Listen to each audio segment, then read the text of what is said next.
दोस्तों ये कहानी हमारे साड़ू की दूर की बहन की है। जब मैं उनकी शादी में गया दोस्तों, उनके घर पर जब मैं गया तो एक लड़की से हमारा सामना हुआ।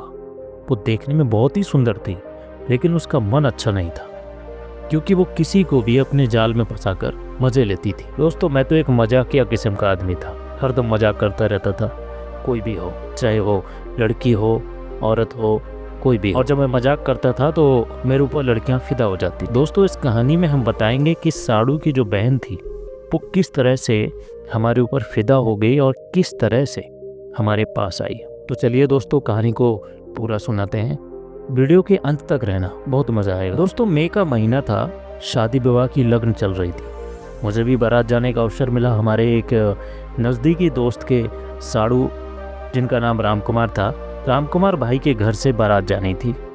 इसके बाद हम राम कुमार भाई के घर पर पहुंच गए। जैसे ही पहुंचे तो राम कुमार भाई ने पानी लाने को कहा, तो अंदर से एक नौजवान लड़की एक प्लेट में मीठा और पानी ले आई। मैंने उससे नमस्ते किया, वो बोली नमस्ते। मैंने कहा पहचान नहीं रही हो?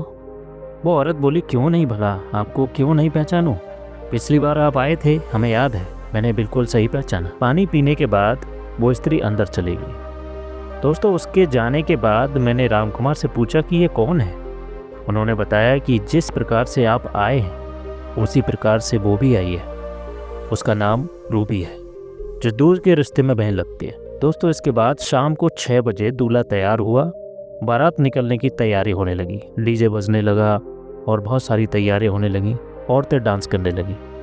उन औरतों में रूबी भी थी, जो डांस में एक ना एक कला प्रदर्शित कर रही थी। और उसकी कला को देख के जितने भी लड़के खड़े थे सब मनमोहक हो रहे थे, सब उस पे फिदा हो रहे थे। और उस डांस में कुछ लड़के भी शामिल थे। रूबी शायद अब थक चुकी थी, इसलिए खड़ी होकर तालियां बजा रही थी।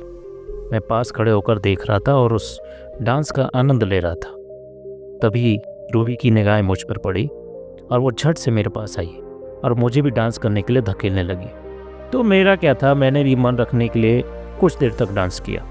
डांस बंद होने पर मैंने कहा कि आप बहुत अच्छा डांस करती हैं, और वो बोली आप हमें बहुत अच्छे लगते हैं। इसके बाद दोस्तों बारात निकली और बारात के साथ मैं भी निकल गया। दोस्तों बारात में नाश्ता खाना होने के बाद गांव के कुछ लोग मालिक रोहन से बोले कि एक गाड़ी छोड़ दीजिए, हम सब घर जाएंगे। मालिक रोहन ने जाने को कह दिया, ठीक है आपको अगर जाना है तो जा सकते हैं, एक गाड़ी तैयार। मैंने राम कुमार जी से कहा कि आइए हम लोग भी चल देते हैं, बारात की विदाई सुबह देर से होगी, इसलिए अभी चल जाएंगे तो ज़्यादा अच्छा रहेगा। दोस्तों इसके बाद हम लोग बारात से 3 बजे रात को घर आ गए। गांव के बाराती थे तो वो अपने अपने घर चले गए। इसके बाद हम दोनों अकेले रह गए। दोस्तों मकान के सामने थोड़ी दूर पर 2 कमरों का एक बैठक बना था जो खाली पड़ा था। मैंने 2 चारपाई कमरे में लगा दी। अंदर साइड की चारपाई पर राम कुमार जी लेट गए, जहाँ अंधेरा था। मेरी चारपाई दरवाजे के पास थी, और जब चारपाई दरवाजे के पास थी तो दरवाजे के पास होने के नाते बाहर की रोशनी मुझ पर पड़ रही। मैंने राम कुमार जी से कहा कि भाई एक चादर मिल जाता तो ज़्यादा अच्छा होता। उन्होंने कहा कि जाओ वहाँ से मांग लो, घर की सभी औरतें अभी जग रही हैं। मैं चला गया, देखा तो औरतों का नाच गाने का प्रोग्राम चल रहा था। मैंने आवाज़ दी तो साड़ू राम कुमार भाई की माँ खुद आई। तो मैंने एक चादर के लिए कहा तो वो अंदर लेने चली गई। तभी रूबी की निगाह मुझ पर पड़ी और वो उनके हाथ से चादर लेते हुए बोली, माँ जी आप बैठिए, मैं देकर आती हूँ। वो चादर लेकर आई और मुस्कुराते हुए बोली कि चलो बिछा दूँ। मैंने हंसते हुए मजाक किया, अरे नहीं नहीं, अभी आप सोने के लिए भी कह देंगे तो हमें फिर से दूसरी चादर का इंतज़ाम करना पड़ेगा। दोस्तों वो हंसते हुए बोली, अरे नहीं नहीं, आपको दूसरी चादर खोजने की ज़रूरत नहीं है, मैं एक ही चादर से काम चला लूँ। दोस्तों इसके बाद मैंने चादर लिया और सीधे अपनी चारपाई पर बिछाकर बैठ गया और मोबाइल चलाते हुए सोच रहा था कि वो स्त्री बिल्कुल मेरे तरह ही मजाकिया और खुश मिजाज है, इसका पति भी इससे खुश रहता होगा। दोस्तों करीब 45 मिनट बीत चुके थे और मुझे नींद आ चुकी थी और मैं लेटने ही वाला था। तभी अचानक से वो स्त्री आई और मुझे पकड़कर चारपाई पर लिटा लिया और मुझे एक किस कर लिया।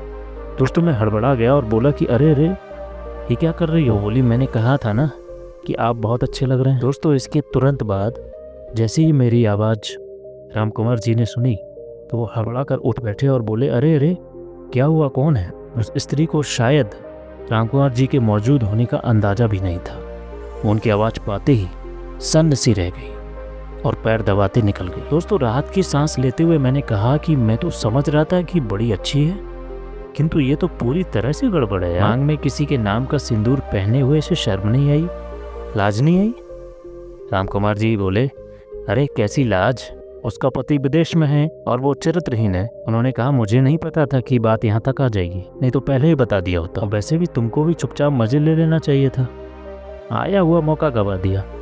मैंने कहा, अरे नहीं नहीं रामकुमार जी, आप कैसी बातें कर रहे हैं। वो एक स्त्री है, अगर वो अपने पति के अलावा किसी और मर्द के साथ संबंध बनाती है तो चरित्रहीन है, और उसके साथ यदि 10 लोग संबंध बनाएं तो उनको क्या कहेंगे आप? वैसे भी आप जानते हैं कि मैं शादीशुदा हूँ।